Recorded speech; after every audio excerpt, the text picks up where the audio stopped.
Bueno, yo quería, por supuesto, no puedo empezar de otra manera que no sea agradeciendo a los organizadores de estas jornadas. No sé si tanto por haberme invitado como por el hecho de que todavía alguien se siga preocupando por el Parlamento, que en estos momentos de crisis institucional por lo menos sigamos pensando en él y sigamos teniendo ideas. Así que yo, por encima del agradecimiento personal por estar aquí, que indudablemente quería agradeceros por el hecho de que haya una investigación que todavía se haga en materia parlamentaria. Desde el punto de vista personal, recuerdo que cuando empecé mi tesis, un compañero mío, y sin embargo amigo, le comenté el tema que había elegido de tesis y me dijo: ten cuidado porque ese tema te va a perseguir toda la vida. Y por mucho que corras, el tema de tu tesis siempre corre más que tú y no puedes abandonarlo. Por tanto, aunque yo es verdad que últimamente me he dedicado más a la cuestión de la descentralización territorial, también porque los proyectos de investigación mandan, lo cierto es que siempre acabo volviendo al lugar del crimen. Y en este caso concreto, con el tema de la creación de la oficina presupuestaria, además se ha producido un sentimiento, no sé si de nostalgia o de déjà vu, porque he visto que estaba todo donde lo había dejado, poco más o menos. Hay algunos movimientos que parece que aquello sí, pero luego no, y me ha recordado mucho a la época en la que yo me dedicaba, ya les digo, a estas cuestiones. Como señala el propio preámbulo de la Ley 37/2010, por la que se crea la Oficina Presupuestaria de las Cortes Generales, se dice ya de entrada que la Oficina Presupuestaria de las Cortes Generales ha sido y es una reclamación constante de los distintos grupos parlamentarios. Y lamentablemente, a pesar de que es algo en lo que todo el mundo está de acuerdo, digo lamentablemente, es algo que sistemáticamente se ha ido arrinconando.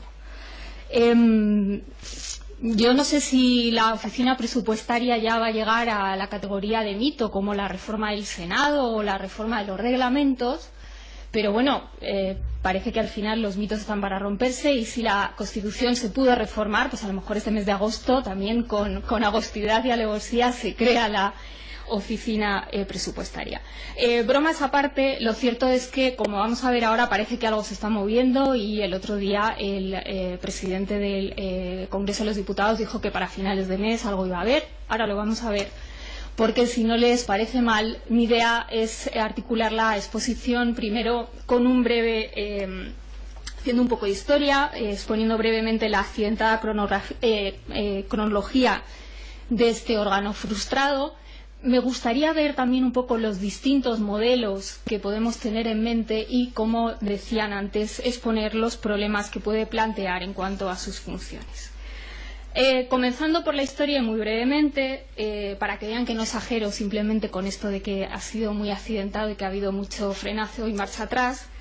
En 1980 fue la primera vez que se habló de ello en una interpelación urgente del CDS, pero la primera plasmación en serio tuvo lugar en 1990 a través de una enmienda a los presupuestos generales del Estado, concretamente la disposición adicional 20ª, que creaba la oficina, pero que nunca llegó a poner en marcha. Es decir, por una vía un tanto extraña, es decir, una disposición adicional en unas leyes de presupuestos generales, se establecía la creación de un órgano solo para el Congreso de los Diputados, un órgano de naturaleza técnica con funciones de, primero, asesorar técnicamente a los órganos de las cámaras, segundo, informar a los grupos parlamentarios y a los diputados sobre la ejecución durante cada ejercicio de los presupuestos generales del Estado y la Seguridad Social, y tercero, sobre aquellos otros aspectos de la actividad legislativa que tuvieran repercusión en el ingreso y en el gasto público. ¿Qué ocurrió? Pues que ahí quedó la historia. Entre otras cosas porque para su desarrollo, aquella disposición adicional se remitía al reglamento de las cámaras. Y ya hemos dicho antes que este es uno de los pequeños puntos irreformables. ¿Qué ocurre? Pues que hubo que asumir la irreformabilidad política, que no jurídica, por supuesto, del reglamento para que se optara por un plan B. El plan B es aprobar una ley ad hoc una ley específica solo para crear la oficina presupuestaria. Este camino de la vía alternativa se inicia precisamente en el año 2004 con una proposición de ley del Grupo Popular para la creación de la oficina presupuestaria de las Cortes Generales. Una proposición, ya digo, en 2004, que fue rechazada precisamente, entre otros argumentos, precisamente por considerar que esta materia debía ser objeto de tratamiento solo por el reglamento parlamentario, no pudiendo regularse a través de ley ordinaria, ya que se alegaba ello iría contra el principio de soberanía parlamentaria. Y aquí voy a hacer un pequeño excursus porque no quiero dedicarme más a este tema a lo largo de la ponencia. Diré que, desde mi punto de vista, ciertamente esto es una materia reservada al reglamento parlamentario dentro del principio competencial de reparto de las materias, pero llegados a este punto, probablemente yo hace unos años no hubiera dicho esto, pero ya con la edad ya asumo que hay que elegir o respetar los principios de ordenación normativa o tener la oficina, con lo cual, como probablemente nadie recurriría a esta ley, tampoco creo que planteara grandes problemas. Cierro el paréntesis. Esta historia queda ahí en esa legislatura y posteriormente en el año 2008, en abril concretamente, el Grupo Parlamentario Catalán presenta una proposición de ley para la creación de la Oficina Presupuestaria de las Cortes Generales. Era una proposición muy breve que básicamente reproducía el esquema de la disposición adicional de la Ley de Presupuestos a la que me he referido antes. Esta iniciativa caduca porque no se le presta más atención, pero ese mismo mes, unos días después, el Grupo Parlamentario Esquerra Republicana, Izquierda Unida, Iniciativa per Catalunya Verds, presenta la proposición de ley por la que se crea la Oficina de Gestión y Control Presupuestario, que plantea un modelo de oficina presupuestaria completamente distinto al que me he referido antes. ¿Por qué?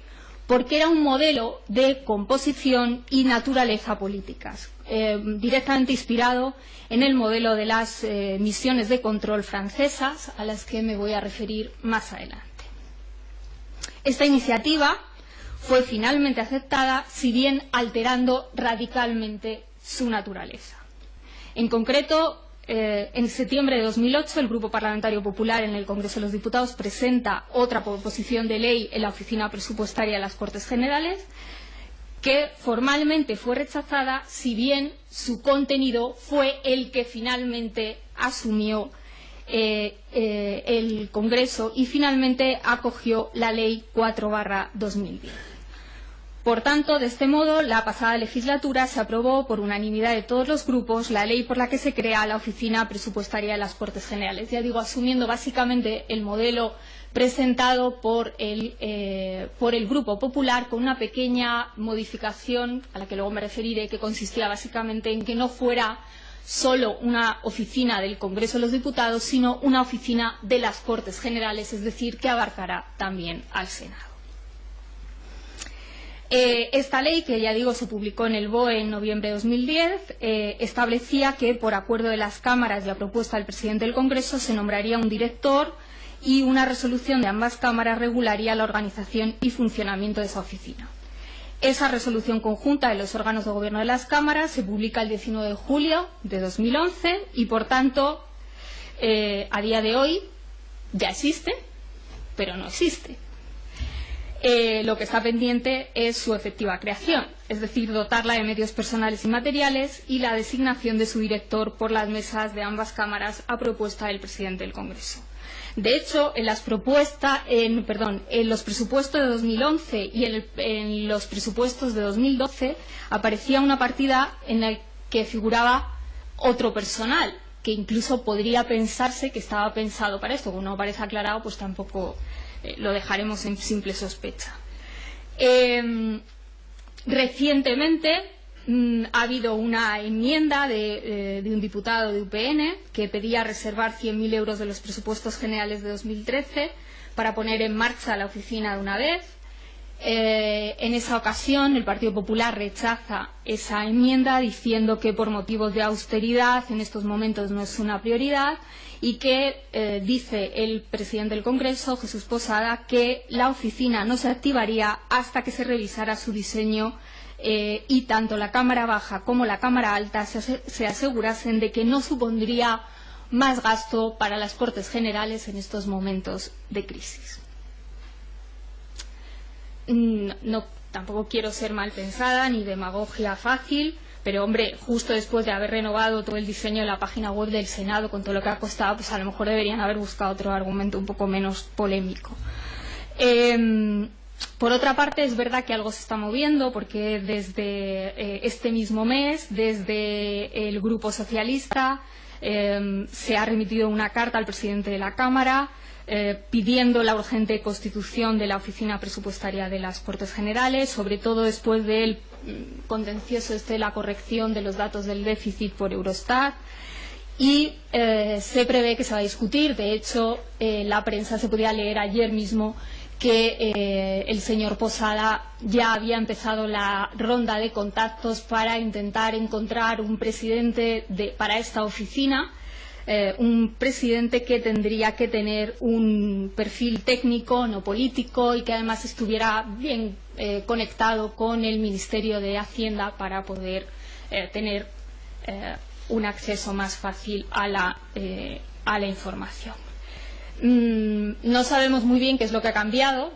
Espero que sea también algo del presupuesto, porque si se piensa hacer a coste cero, crear un órgano de estas características va a ser un poco complicado.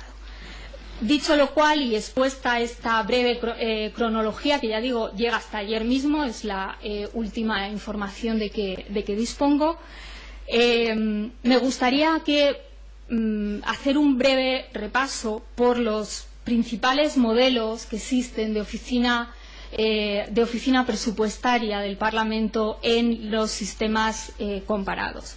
Y me voy a referir fundamentalmente a dos modelos, que sería, por un lado, el modelo técnico objetivo, que sería el caso típico de los Estados Unidos; por otro lado, el modelo de control puramente político, que es el caso francés.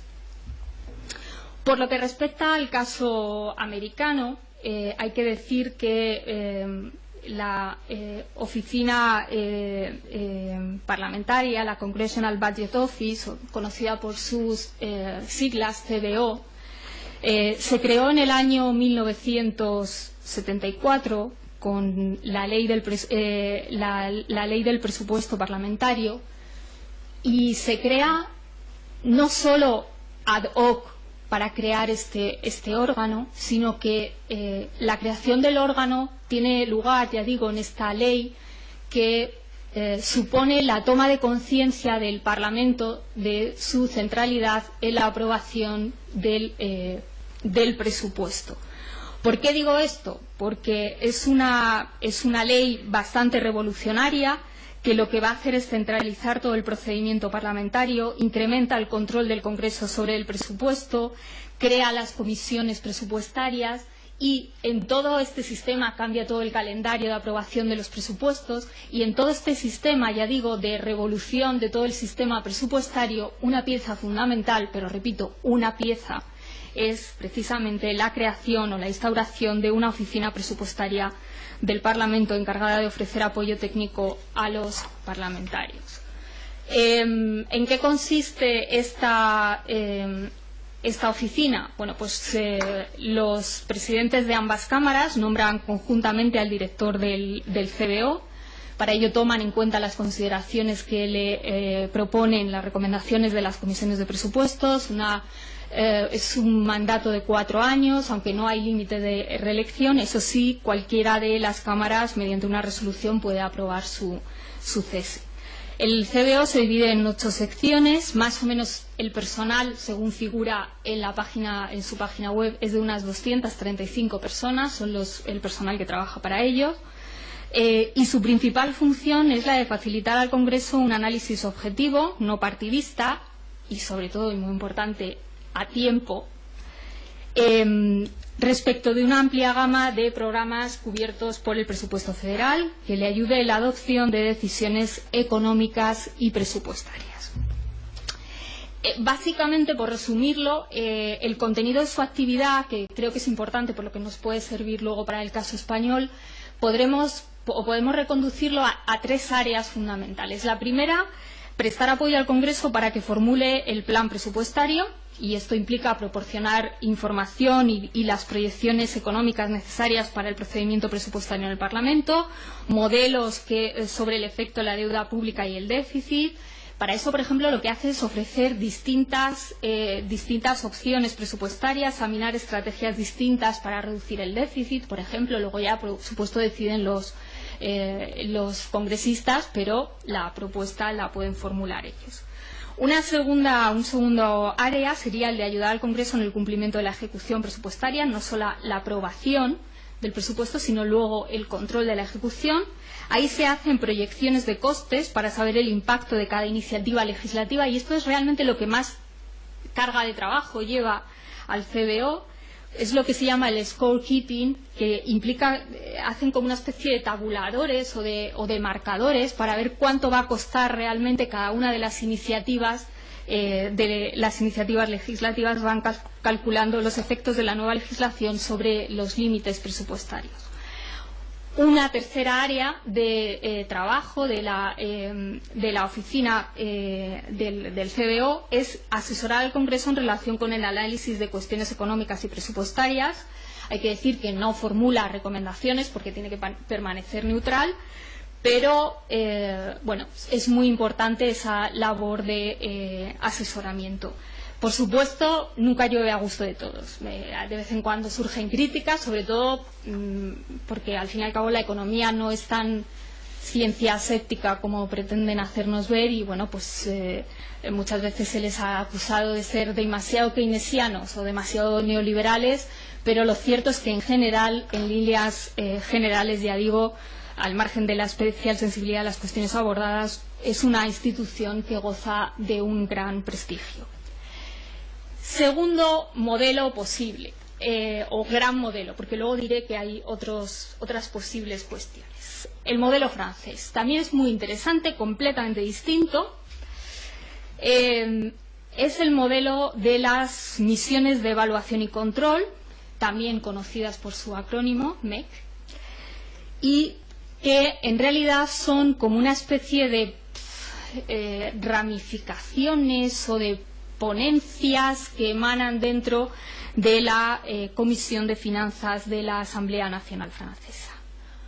Me van a permitir que les cuente brevemente cuándo y por qué surgen estas MEC, porque creo que estos datos son muy importantes y que a veces no los tenemos en cuenta.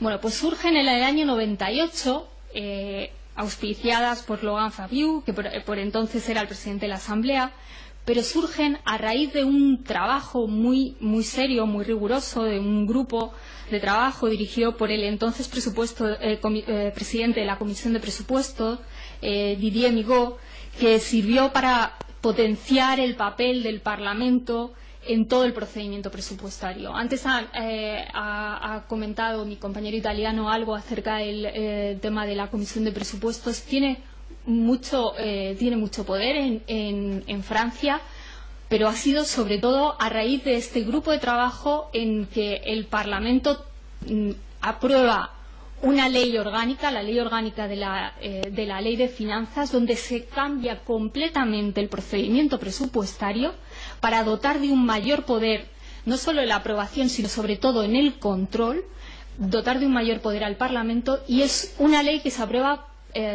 a raíz de una iniciativa parlamentaria, a raíz de este grupo de trabajo que crea el señor Didier Migaud.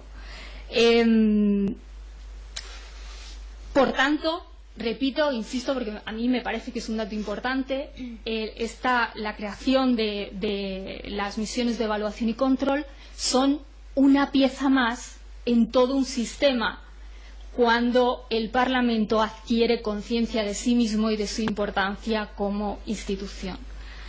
En el caso concreto de este órgano, no sé si llamarlo así, porque en realidad es un órgano, tampoco es permanente, vamos a ver ahora, lo que se hace en el informe es que se insiste en la diferencia entre control y evaluación.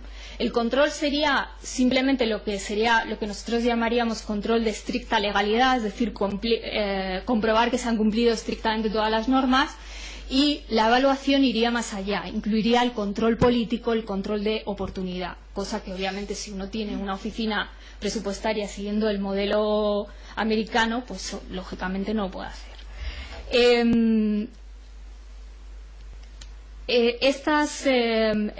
Estas misiones de evaluación y control cada año se dedican a determinados temas elegidos por la mesa de la Comisión de Hacienda, teniendo muy en cuenta los informes del Tribunal de Cuentas, porque se complementan bien, no hay competición entre los distintos órganos.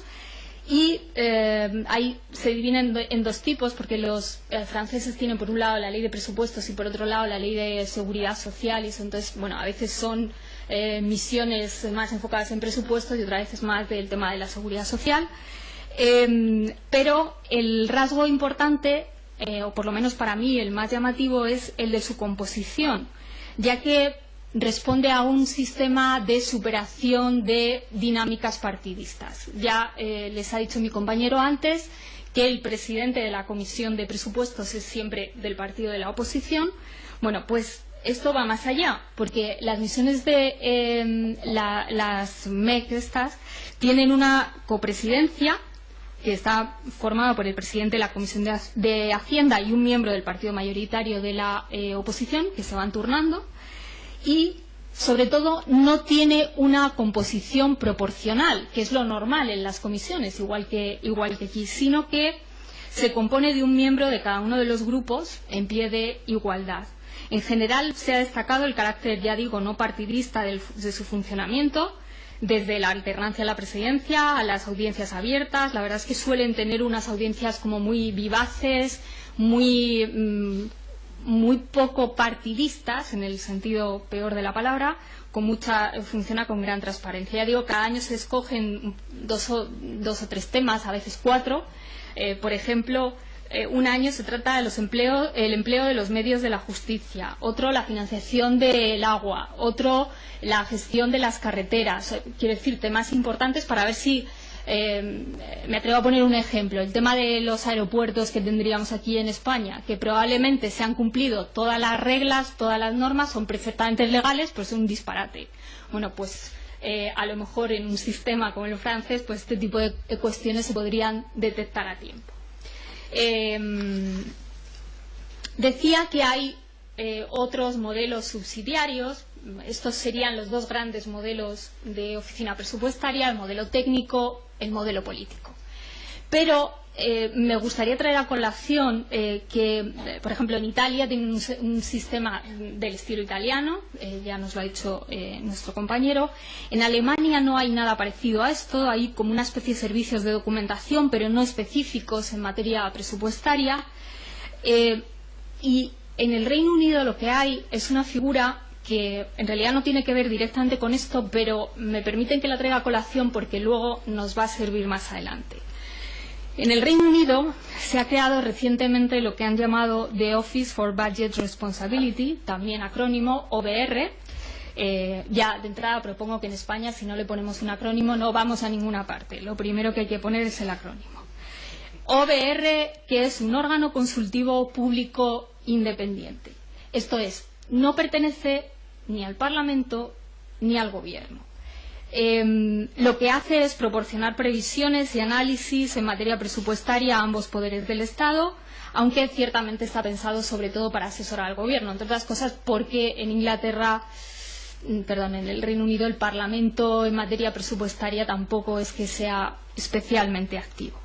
Este órgano, que se creó formalmente en mayo de 2010, aunque ya existía en la sombra, creado por el Partido Conservador, y su cobertura legislativa le fue otorgada por una ley del año 2011. O sea, estamos hablando de un órgano muy reciente. Digo que es importante, y permítanme que lo deje ahí, luego lo retomaré, pero que sepamos que hay otro modelo que es tierra de nadie, asesor en general en cuestiones presupuestarias. Decir, antes de pasar a analizar el modelo final de oficina presupuestaria que se ha adoptado en España, decir que también en las comunidades autónomas, en algunas, existen algunos órganos parlamentarios, como el que ahora nos ocupa, y que en su diseño general parece haber servido de modelo al que finalmente se ha adoptado. Por ejemplo, en Madrid existe la Oficina de Control Presupuestario, que se creó a principios de los 90. En Andalucía, la Oficina de Control Presupuestario en el 97. En Murcia existe la Oficina Técnica de Seguimiento y Control Presupuestario en el 99. Y en Canarias existe la Oficina Presupuestaria desde el año 2009. Y hasta donde yo sé, creo que no hay más. Diseño final adoptado por el legislador en el año 2010. Bueno, es un órgano de naturaleza parlamentaria, es decir, a diferencia del modelo que se ha seguido en el Reino Unido, es un modelo de naturaleza parlamentaria. Es un órgano auxiliar, formalmente adscrito a la Secretaría General del Congreso de los Diputados, sin perjuicio de que dependa funcionalmente de los órganos correspondientes del Senado en las actuaciones que desarrolle en su seno y que preste servicio. Lo bueno que tiene es que se evitan duplicidades de crear una oficina en el Congreso y otra oficina en el Senado. No sé a los defensores acérrimos del Senado si les parecerá bien este desprecio, ¿no?, de no tener una propia oficina presupuestaria. El segundo rasgo que quería destacar es, sin duda, el carácter marcadamente técnico, apartidista, una autonomía total, simplemente estaría bajo la autoridad del presidente y de la mesa, dotado de permanencia e inamovilidad de los funcionarios y, sobre todo, que se rija por los principios de independencia, objetividad y transparencia. Es un órgano, además, que estará basado en el principio de colaboración con la Administración del Estado. Hay que tener en cuenta que, al fin y al cabo, la mayor parte de la información que va a manejar es información que procede o que está en manos del Ejecutivo. En este sentido, la Ley 37/2010, como digo, de creación de la Oficina Presupuestaria de las Cortes Generales, recoge determinados instrumentos periódicos por los cuales la Administración estaría obligada a proporcionar información a la oficina del presupuesto, pero además de estos informes, el informe mensual sobre la ejecución del presupuesto, el informe semestral sobre el grado de ejecución, todos los demás legalmente previstos, se prevé que dispondrá acceso a las bases de información contable y presupuestaria de la Administración General del Estado y la posibilidad de crear un canal de información específico y directo. Imagino que se refiere a algo así como los protocolos de colaboración también que existen ya en el nivel autonómico. Se dice también que el director de la Oficina Presupuestaria de las Cortes Generales será nombrado por las mesas de las cámaras en reunión conjunta, a propuesta del presidente del Congreso de los Diputados, oídas las respectivas juntas de portavoces, entre personas de reconocido prestigio profesional en disciplinas económicas, financieras o presupuestarias. Hay que decir que en el proyecto original, en el borrador original de la iniciativa legislativa, estaba previsto que hubiera además un presidente, que iba a ser el presidente del Congreso de los Diputados. Luego, cuando pasó a ser un órgano compartido con el Senado, se quitó la figura del presidente y ahora solamente habrá un director. Además del director de la oficina dependerán dos unidades, la de seguimiento presupuestario, que se encargará del seguimiento y control de la ejecución del presupuesto general del Estado, y la de asesoramiento técnico-económico y evaluación, que fiscalizará la actividad legislativa que pueda tener repercusión en la ejecución de los presupuestos. ¿Cuáles son, dichos los rasgos generales de este órgano, cuáles van a ser sus funciones? Pues sus funciones van a estar un poco en línea con lo que ya he comentado antes del modelo americano. Primero, el seguimiento y control de la ejecución de los presupuestos generales y de su liquidación, y yo aquí señalaría algunos límites. Primero, tiene que ser un trabajo de tipo técnico, no un trabajo valorativo. Se trata fundamentalmente de traducir la información presentada por el Gobierno. Hay que pensar que muchas veces la técnica del Gobierno consiste no en ocultar la información, sino en abrumar con información. Por tanto, la tarea de la oficina va a consistir fundamentalmente yo he utilizado los verbos recopilar, desagregar, sistematizar y explicar. Creo que esa tiene que ser la función de la oficina presupuestaria. Por tanto, un primer límite en el ejercicio de sus funciones, ya digo, tiene que ser este contenido técnico, pero un segundo límite está en el contenido material. Creo que debe limitarse al control de la Ley de Presupuestos Generales del Estado. No puede hacer seguimiento y control de otras entidades públicas. Estoy pensando fundamentalmente en las comunidades autónomas, más allá de aquello que sí que aparezca recogido en la Ley de Presupuestos Generales del Estado. Una segunda área de funciones sería la del asesoramiento técnico a los órganos de las cámaras, a los diputados y senadores y a los grupos parlamentarios en relación con los presupuestos generales y con su ejecución o liquidación. Esta afirmación me sugiere un par de cuestiones. La primera, el hecho de plantearlo como un derecho individual de los parlamentarios quizá pueda dar lugar a determinados abusos, sobre todo esto lo digo asumiendo las declaraciones del señor Posada. Quiero decir, si va a ser un órgano que no va a tener prácticamente coste, pues a coste cero no creo que haya mucho personal para dedicar a esto. Si ponemos a todos los parlamentarios a pedir información, pues al final no sé yo lo que puede salir de ahí. Por tanto, siendo realistas o siendo prácticos, pues para evitar posibles accesos, por ejemplo, en Italia es subsidiario, solo pueden pedir información, digamos que los ratos libres, cuando no están abrumados de trabajo. Quizá otra solución sería, como se hace en el nivel autonómico, exigir que todo se tramite a través del portavoz del grupo, para controlar también que no haya avalanchas. Otra cuestión que me gustaría comentar es el tema de el solapamiento con el Tribunal de Cuentas.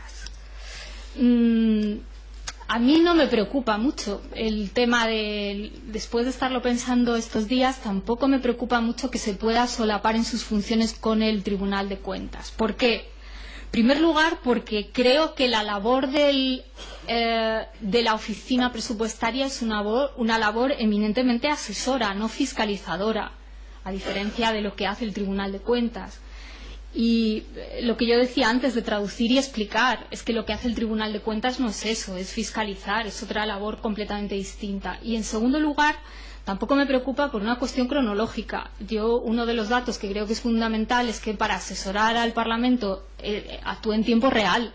Y tiempo real y Tribunal de Cuentas pues son dos expresiones que casan un poco mal. Por tanto, yo creo que en la práctica tampoco se van a producir solapamientos. ¿Qué más funciones desempeña? Bueno, pues la de recopilación, sistematización de la información económica y presupuestaria elaborada por otras instituciones públicas y privadas, que en realidad es una función auxiliar de las anteriores. El seguimiento de la actividad legislativa que tenga repercusión en los ingresos y gastos públicos, que es el scorekeeping que yo hablaba antes de los americanos. Y dice también la ley cualesquiera otras que les sean encomendadas por las mesas de las cámaras a iniciativa propia o a solicitud de las comisiones de presupuestos. Hombre, se me ocurre decir siempre que guarde relación con sus otras funciones y que respete sus principios de funcionamiento. Yo creo que no podrían atribuirle, por una mera resolución, no podrían atribuirle algo que fuera contrario a esa naturaleza técnica, por ejemplo, del órgano. Me gustaría hacer un breve excursus ahora referido al solapamiento con otros órganos. Les he dicho que no me preocupa especialmente el Tribunal de Cuentas, pero hay por ahí otro órgano nuevo que me lleva al tema del órgano británico al que me he referido antes, que estaría más relacionado con el tema del Consejo de Estabilidad Presupuestaria. Le recuerdo brevemente que la ley española en materia de estabilidad presupuestaria, es decir, la Ley Orgánica 2/2012, 27 de abril, lo que hace es, no me voy a detener en ello, pero incidir en solamente un par de cuestiones, lo que hace es calcar del six-pack de la Unión Europea su procedimiento de vigilancia a las autonomías. Pero claro, el problema es la diferencia fundamental que existen entre los dos sistemas. Quiero decir, los automatismos de condenas, sanciones y los mecanismos que se prevén en la Unión Europea tienen sentido por el papel de la Comisión como autoridad ejecutiva, el papel del Consejo, por otro lado, son órganos distintos. ¿Qué es lo que ocurre aquí en España? Que al final se le ha acabado dando todo el poder de decisión último al Ministerio de Hacienda, que es arte y parte. ¿Qué quiero decir con esto? Pues que probablemente en España debería haber un órgano, un Consejo de Estabilidad Presupuestaria independiente que sirviera de autoridad independiente para establecer todos estos mecanismos de correctores ante la detección de una eventual vulneración del principio de estabilidad presupuestaria. De hecho, el Consejo Europeo ha pedido a España en su memorando de entendimiento que creara este órgano. Nos lo ha pedido varias veces, creo que todavía por las buenas. Pero es algo que desde Europa se está pidiendo. ¿Cómo se ha solucionado esto en otros países? Bueno, en Alemania la supervisión continua de la política presupuestaria de la Federación y los Länder se realiza a través de un Consejo de Estabilidad, que es un consejo de composición mixta que está integrado por un lado por los ministros federales de Finanzas, Economía y Tecnología, y por otro lado por los ministros de Finanzas de los Länder, ¿no? Y que son ellos los que se encargan de controlar que se mantiene esta estabilidad presupuestaria. En Italia, y esto es interesante por lo que estamos viendo ahora, también fue necesario, como les ha dicho antes mi compañero, reformar la Constitución para introducir el principio de estabilidad presupuestaria, y también fue necesario aprobar una ley orgánica de desarrollo de esta reforma de la estabilidad presupuestaria. Esta ley, que se aprobó in extremis, preveía la creación de un órgano independiente que estaba creado en el seno del propio Parlamento. Este órgano se ha llamado la Oficina Parlamentaria de Control, que se compone de 3 miembros. Se llama Oficina Parlamentaria del Presupuesto, formada por 3 miembros elegidos por los presidentes de ambas cámaras, con un mandato de 6 años no renovables. Es decir, esa función de control de la estabilidad, esa función de verificación, le ha sido atribuida a la Oficina Parlamentaria del Presupuesto, una unidad dentro de la Oficina Parlamentaria del Presupuesto. Les cuento esto porque recientemente desde el Grupo Socialista en el Congreso parecía asumirse, cuando uno lee los debates, lo que defendía el Partido Socialista era que la Oficina Presupuestaria de las Cortes Generales iba a ser ese ente de la estabilidad presupuestaria, ese ente presupuestario independiente. Sin embargo, lo cierto es que, hasta donde yo sé, esto no estaba pensado nunca así. De hecho, este mismo viernes, hace menos de una semana, el Consejo de Ministros hizo público el informe del ministro de Hacienda y Administraciones Públicas sobre el anteproyecto de ley orgánica de creación de la Autoridad Independiente de Responsabilidad Fiscal, que es fundamentalmente una autoridad independiente, pero poco. Independiente porque lo dice este proyecto, que supuestamente va a ser una ley orgánica, porque tiene que ser ley orgánica de desarrollo en la reforma de la Constitución. Dice: como garantía de su independencia se le dotará de personalidad jurídica propia y plena capacidad pública y privada, asegurando su existencia de forma separada respecto de las administraciones sujetas a evaluación. Y acto seguido se dice que dependerá del Ministerio de Hacienda. Pues sí, así me quedé yo, la verdad. No lo sé. Tengo que seguir profundizando en esto porque, ya digo, es lo que salió publicado al terminar el Consejo de Ministros. Dice, ya digo, que es una autoridad independiente, pero que estará vinculada al Ministerio de Hacienda. No lo sé si es simplemente un órgano que está pensado para cumplir los requisitos que nos están exigiendo desde Bruselas, pero no lo sé. Ya digo, en cualquier caso, sería un órgano que estaría pensado más en la línea, tal y como está descrito, es una copia del sistema británico, tal cual, con la pequeña diferencia de que en el sistema británico no depende del Ministerio de Hacienda. Pero por lo demás, tal y como está diseñado, es una copia. Termino con algunas conclusiones que yo creo que son obviedades, pero que a lo mejor no está de más señalarla. Lo primero, que a la hora de implantar instituciones, procedimientos y en general ideas, yo creo que hay que tener en cuenta el contexto. Creo que lo que funciona en un sitio puede no funcionar en otro. Y creo, por ejemplo, que el modelo francés a mí me parece muy interesante, de verdad, pero me parece inviable absolutamente en España.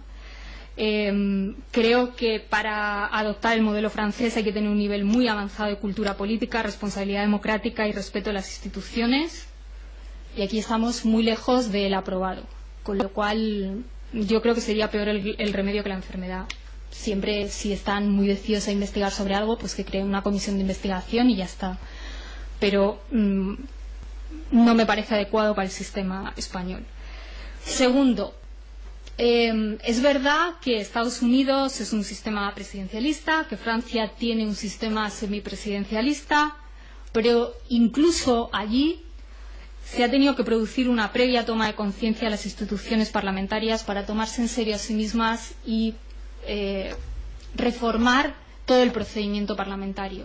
Repito, la oficina presupuestaria no ha sido en ninguno de los dos sistemas un anexo que se ha creado de rebote porque ya la gente se cansaba de pedirlo. Ha sido una necesidad demandada realmente y tomada en serio desde las instituciones. Creo que en España debería ser un órgano necesariamente técnico y aséptico. Creo que, bueno, en las comunidades autónomas que lo tienen no ha funcionado mal, que sobre todo será útil para los grupos pequeños y fundamentalmente creo que su rendimiento dependerá de lo en serio que se lo tomen. Si deciden dedicarle algo de dinero, porque el coste cero yo no me lo creo, Bolonia es una prueba de ello, y que dependerá de las personas a las que nombren. Pero por último, y termino con esto, yo creo que no es suficiente con crear órganos de control para controlar. Eso es simplemente apariencia. Y yo creo que lo primero que teníamos que hacer es empezar por creernos las instituciones. Si alguien no lo ha leído, le recomiendo el artículo del domingo en El País de Ruiz Oroa.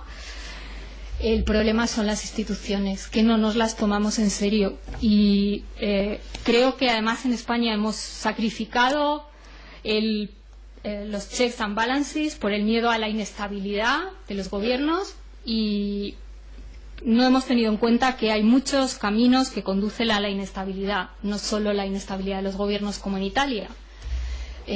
También está la inestabilidad social y la crisis de las instituciones. Y creo que vamos a llegar al mismo camino, al mismo fin por distintos caminos.